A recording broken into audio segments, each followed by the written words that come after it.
Hello, friends. The title of this video is not clickbait, and I'm not going to tell you that one single rule is hitting every driver in America tomorrow, because that's not what's actually happening.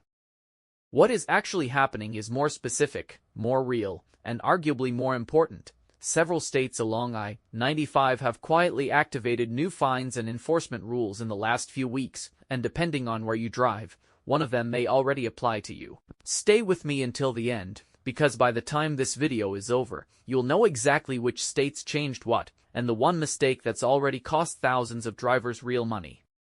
Here's why this matters. I-95 runs through more states than almost any other highway in the country, and each state sets its own traffic laws. That means a rule that just became enforceable in one state may not exist in the next state over, but if you're driving the corridor for a road trip, a move, or a regular commute across state lines, you can cross into a new set of rules without any sign telling you that's exactly what happened. Some of these changes carry real fines. Some involve cameras that issue a ticket automatically, with no officer ever pulling you over. Here's what almost nobody breaks down properly. These changes aren't a single coordinated federal rule. They're a cluster of separate state decisions that all happen to take effect within weeks of each other, which makes them look like one big nationwide event when they're not. That distinction matters, because it means the fix isn't watch for one rule, it's knowing which state you're in and what changed there specifically. Drivers who treat the whole corridor as one set of rules are the ones most likely to get caught by surprise. Before we go further, if you're not subscribed yet, here's a real reason to do it. State traffic laws change constantly, and most of these changes never make national news. They show up as a single line in a local DOT press release.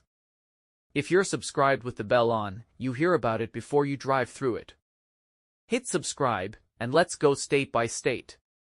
First, Pennsylvania. Since June 5th of this year, Pennsylvania has enforced what's known as Paul Miller's Law, which bans holding a phone while driving. Here's the detail almost every other video on this topic gets wrong. The law applies even when you're stopped in traffic or sitting at a red light. A lot of drivers assume that being stopped means they're not driving, and that assumption is exactly what's generating fines.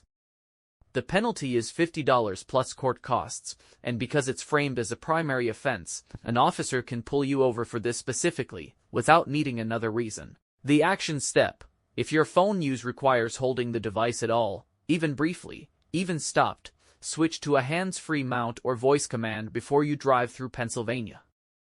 This one habit change avoids the entire issue. Second, Delaware. In the Churchman's Marsh work zone on I-95 North, a speed camera began issuing real fines on May 23rd, after a 3-week warning period where no tickets were given.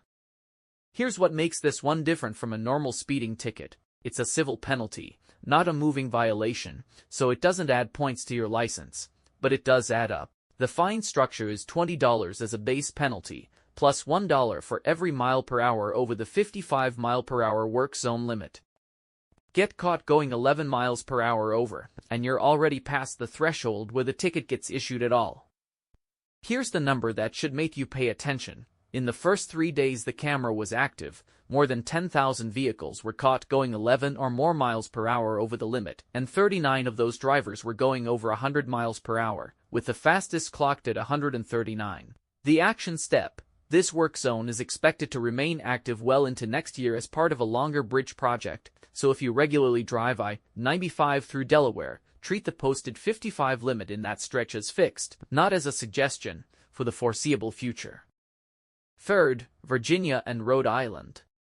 Virginia now operates enforceable variable speed limits on parts of I-95, meaning the posted limit can change based on traffic conditions in real time, and the lower number is the one that's enforceable in that moment, not whatever number you remember from a normal day. Rhode Island, meanwhile, has shifted travel lanes on I-95 near Route 10 for a multi-year bridge project, with some ramps closed entirely to make way for a new interchange.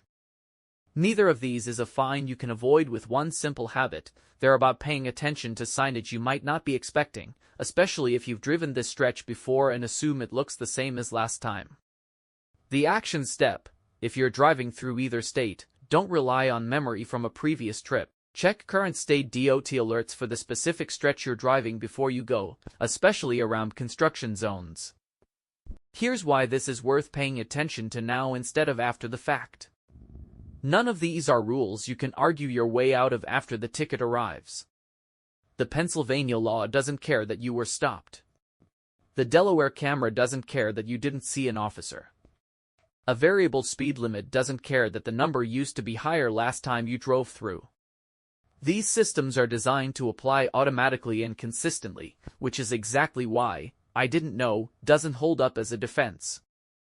So here's exactly what's changed, state by state. Pennsylvania, no holding your phone, even stopped, $50 plus court costs. Delaware, I-95 work zone camera at Churchman's Marsh, 11 plus over gets you a ticket, $20 base plus $1 per mile per hour over. Virginia, variable speed limits that change in real time, go by the posted number in the moment, not what you remember. Rhode Island, shifted lanes and closed ramps near Route 10 for bridge construction through 2026, check current signage, don't rely on memory.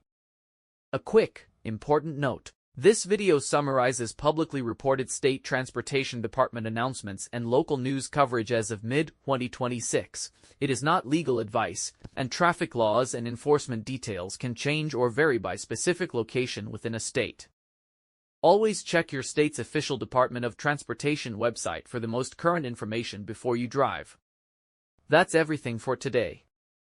If this helped you understand what's actually changed instead of a vague headline, subscribe and turn on the notification bell. I'll cover every real update on this corridor as it's confirmed. And if you know someone who drives I-95 regularly, send them this video before their next trip. The people this affects most are usually the ones who find out from a ticket instead of before it. See you in the next one.